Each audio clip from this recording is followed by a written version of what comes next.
Sir నమస్కారం sir. నమస్తే sir Balakrishna గారి డాకు మహారాజ్ మంచి పాజిటివ్ రెస్పాన్స్ తో హిట్ దిశగా అడుగులు వేయడం మనం చూస్తున్నాం సార్. ఈ నేపథ్యంలో ప్రొడ్యూసర్ నాగవంశి గారు ఒక ప్రెస్ మీట్ పెట్టారు. అయితే ఈ సినిమా గురించి ఆయన ఇంట్రెస్టింగ్ విషయాలు చెప్తూ వచ్చారు. అందులో ఈ సినిమాకి ప్రీక్వెల్ ఉంటుంది అని చెప్పేసి కూడా అనౌన్స్ చేశారు. సినిమాలో అంటే తల లేకుండా ఉన్న ఒక విగ్రహం ఉంటుంది, అతన్ని హీరోగా పెట్టి సినిమా తీస్తామన్నట్టుగా ఆయన చెప్పారు సార్. అయితే ఇందులో బాలకృష్ణ ఉంటారా లేదో అనేది తెలీదు. మరి ఆ సినిమా అంటే ఆ తల లేకుండా ఉన్న పర్సన్ ఎవరు, అతని హిస్టరీ ఏ విధంగా ఉండే అవకాశం ఉంది? సో ఈ ప్రీక్వెల్ పైన మీ ఒపీనియన్ సార్? ప్రీక్వెల్ ఉంటుంది అనేది నిజానికి ఈ సినిమా కథలోనే ఈ డాకు ఎపిసోడ్ భారీగా లేదు. డాకు అని మార్క్ చేసి దాని మీద కొంత చర్చ జరుగుతుంది, కానీ బాలకృష్ణతో ఏదైనా ఒక అంటే ఇది ఒక రకంగా పెద్దల్ని కొట్టి పేదలకి పంచడం లాంటి రాబిన్ హుడ్ థియరీ. ఈ రాబిన్ హుడ్ థియరీ ఎక్కడా కనిపించదు మనకు సినిమాలో.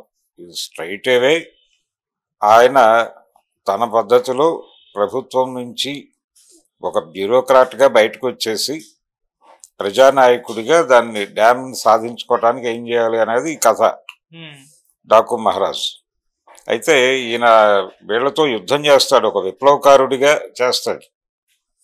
ఆ విప్లవకారుడిగా యుద్ధం చేయటం అనే దాన్ని ఈ డాకుతో లింక్ చేశారు అంతవరకే. కానీ అందుకే నేను అంది జస్టిఫై చేస్తూ 2-3 మనీ యాక్షన్స్ పెట్టుంటే బాగుండేది అని. మనీ యాక్షన్ అంటే దీనికి అవసరమైనటువంటి పెట్టుబడి కోసం ఏదైనా ఒక పెద్ద రోబరీ లాంటిది డిజైన్ చేసి 10 మంది మంచి కోసం చేసేది ఏదైనా తప్పు కాదు అన్న పద్ధతిలో ఆయన ప్రవచనం. ఎవరిది? ఆ గుర్రం మీద ఉన్నటువంటి తలలేని విగ్రహం తాలూకా అభిప్రాయంగా దాన్ని ప్రకటింపజేసి అలా డ్రైవ్ చేసుంటే ఈ సినిమాకి బెటర్ రెస్పాన్స్ ఉండేది. ఇంకా సెకండ్ హాఫ్లో ఆ ఎపిసోడ్ ఒకటి పెట్టుంటే ఈ సినిమా రైజ్కి ఉపయోగపడేది. అయితే దీన్ని ప్రీక్వెల్ కోసం మరి హోల్డ్ చేసి పెట్టుకున్నారా అనేది అనుకుంటే ఇక్కడ టైటిల్ జస్టిఫికేషన్ జరగల ఈ సినిమాలో. అందుకని టైటిల్ జస్టిఫికేషన్ కోసం ప్రీక్వెల్కి వెళ్ళాలనే ఆలోచన మేబీ చేసి ఉండొచ్చు. దానిలో కూడా బాలకృష్ణ హీరో అవ్వచ్చు. బాలకృష్ణ అంటే ఇది చాలా కాలంగా ఈ కథ మీద వీళ్ళు ఎప్పుడైతే డాకు మహారాజ్ అనే టైటిల్ అనౌన్స్ చేశారో, ఈ టైటిల్ అనౌన్స్ చేసిన క్షణం నుంచి వినిపిస్తున్న మాట ఏంటంటే మాన్సింగ్, డాకు మాన్సింగ్ కథ ఏదో ఉంది దీనిలో అనేది అందరూ అంచనా కట్టింది. ఈ డాకు మాన్సింగ్కి సంబంధించి చంబల్ వ్యాలీకి ఒక రిలేషన్ ఉంది. ఆయన ఆన్పాన్లు ఆయన గురించినటువంటి వివరాలు కనుక్కోవడానికి ఇంటెలిజెన్స్ అధికారి తెలుగువాడే అతను చంబల్ వ్యాలీలో తిరిగాడు. అంటే అతను అక్కడ ప్రజల్లో కలిసిపోయి తిరిగాడు.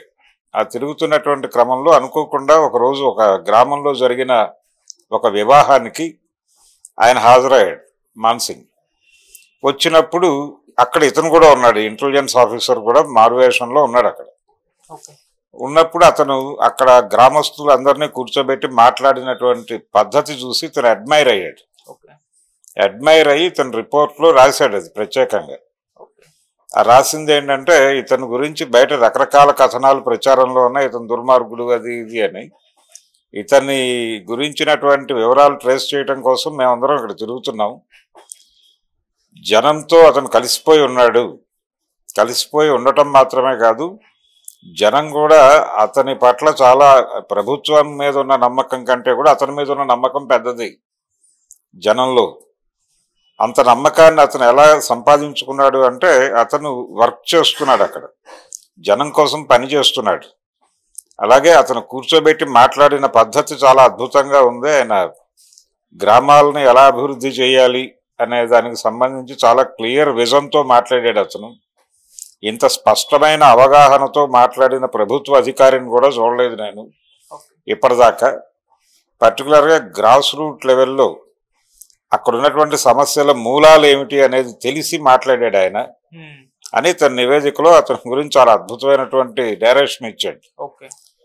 ఇలాంటి రకరకాల కథలు అతని పేరుతో ప్రచారంలో ఉన్నాయి. ఆల్రెడీ హిందీలో 2 సినిమాలు తీశారు అతని కథతో. దీన్ని కొంచెం ఎంబోజ్ చేస్తూ ఇంకొంచెం కొత్త విషయాలు జోడించి ఈ రాబిన్హుడ్ థియరీనే ఇది.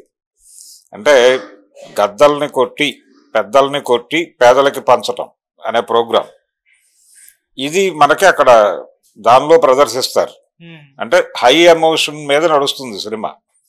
అంటే పేదల జీవితాలు ఎంత దారుణంగా ఉన్నాయి, వాళ్ళ పరిస్థితిలోకి నెట్టివేయబట్టడానికి కారణం ఏమిటి, ఎవరు వీళ్ళని ఇలా ఉంచేశారు అనే దగ్గర మొదలుపెట్టి అక్కడి నుంచి వీళ్ళ బాగు కోసం ఆయన చేసినటువంటి కార్యక్రమాలు.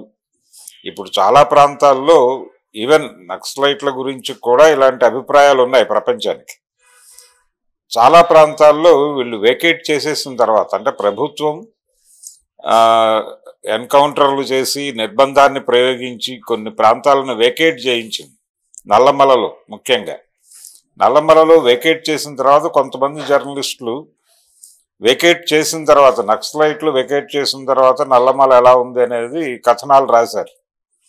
వెళ్ళినప్పుడు చాలా విషయాలు బయటకు వచ్చినాయి. ముఖ్యంగా కొన్ని ప్రాంతాల్లో ఈ కృష్ణానది మీద ఉండేటువంటి బల్లకట్లు ఇలాంటివి వీటికి పాట నడుస్తుంది. ప్రభుత్వం వైపు నుంచి పాట ఉంటుంది. ఆ పాట ఎవరో ఊళ్ళో ఒక పెద్ద మనిషి పాడుకుని ఆ డబ్బులన్నీ తన అకౌంట్లో వేసుకునేవాడు. వీళ్ళు ఆ పెద్ద మనుషుల్ని బెదిరించి చంపేస్తామనే బెదిరించి అది అక్కడ ఉన్నటువంటి దళిత వాడలకి వాళ్ళు పాడుకునేలాగా వీళ్ళు అడ్డు రాకుండా ఉండేలాగా పాటను నడిపి దాని మీద వచ్చిన ఆదాయంతో అక్కడ ఉన్నటువంటి పాఠశాలలు ఆసుపత్రులు బాగు చేయించడం లాంటి కార్యక్రమాలు చేశారు. అలాగే కొన్ని ప్రాంతాల్లో చెక్ డ్యాములు నిర్మించారు ప్రజల సహకారంతోనే. ఇలా చాలా అభివృద్ధి కార్యక్రమాలు కూడా నడిచినాయి వీళ్ళ ప్రోత్సాహంతో, వీళ్ళ చొరవతో. ఇవన్నీ ఆగిపోతాయేమో వీళ్ళు వెకేట్ చేసిన తర్వాత అని జనాలు ఆందోళన పడటం అనేది రిపోర్ట్ అయింది. ఇలా చాలా ప్రాంతాల్లో జరిగింది. అలా ప్రతి చోట అంటే వీళ్ళు దుర్మార్గులు అని బయటకు పోర్ట్రైట్ చేసిన వాళ్ళందరూ దుర్మార్గులేం కాదు. ప్రజా జీవితంలో వాళ్ళు ప్రజల కోసం చాలా పనులు చేశారు. ఈ పనులు చేస్తున్నటువంటి క్రమంలో ఇది ప్యారలల్ గవర్నమెంట్ రన్ చేస్తున్నారు అనేటువంటి అభిప్రాయంతో వీళ్ళని కంట్రోల్లోకి తీసుకోవటం, వీళ్ళని నిర్మూలించడం ద్వారా తిరిగి ప్రభుత్వం తాలూకా అజమాయిషి ఆ ప్రాంతం మీదకి రావాలి అనుకుంటారు. ప్రభుత్వం ఇన్ఫ్లుయెన్స్ వచ్చిన తర్వాత ప్రభుత్వంలో ఉన్నటువంటి పెద్దలు ఎవరు మళ్ళీ వీళ్ళే, ఎవరైతే ఇక్కడ భూస్వాములు ఉంటారో వీళ్ళే మంత్రులు అవుతారు.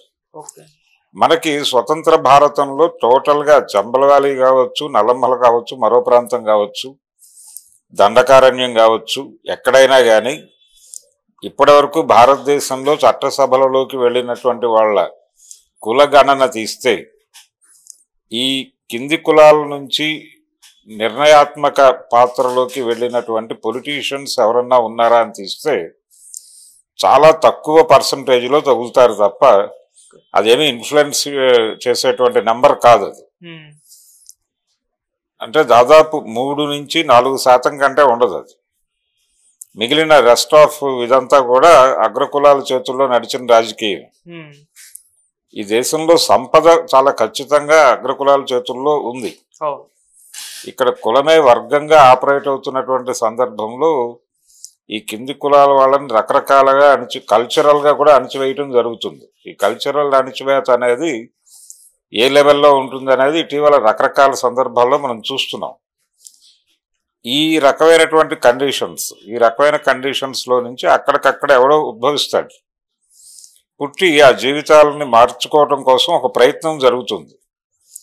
అయితే మాన్ సింగ్ జీవితంలోకి వెళితే ఈ ప్రయత్నంలో ఆయన ఈ పొలిటీషియన్స్తో కూడా కొన్ని సంబంధాలు నడిపాడు.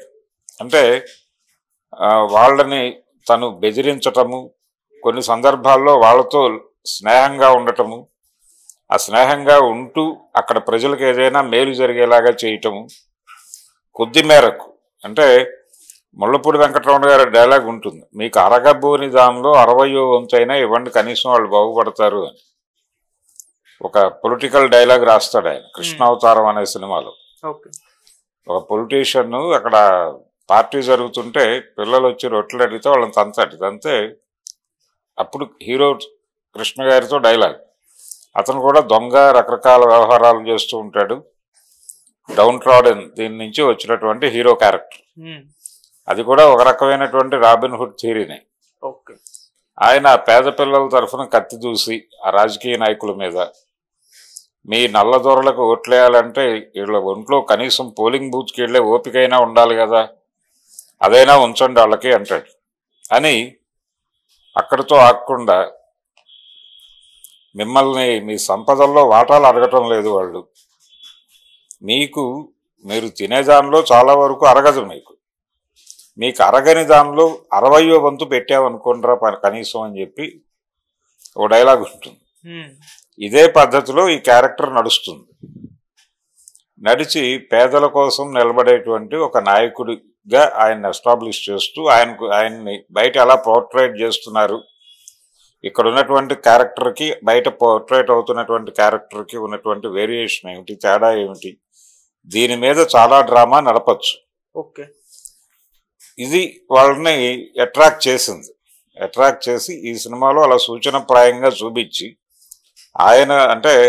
ఆయన మీద ఎంత కోపం ఉంది వాళ్ళకి అనేది ఎస్టాబ్లిష్ చేస్తాడు ఈ సినిమాలో. డాకు మహారాజ్లో ఆయన విగ్రహం పెట్టుకున్నాం మేము, ఆయన దీనిలో ఆయన ఇన్స్పిరేషన్లో పెట్టుకుంటే ఆ విగ్రహం మాలో ఎక్కడ చైతన్యాన్ని రగిలిస్తుందో అనే ఉద్దేశంతో తలకొట్టేశారని చెప్తాడు ఒక క్యారెక్టర్. సో అది లీడ్. జనం కోసం చనిపోయినటువంటి ఒక యోధుడి కథ చెప్పబోతున్నారు వాళ్ళు, ఒక ప్రజాయుద్ధ వీరుడి కథని చెప్పబోతున్నాం అనేది వాళ్ళకి ఒక అభిప్రాయం ఉంది. ఇది వర్కౌట్ అవుతుంది అని, అంటే హీరోకి కావలసినటువంటి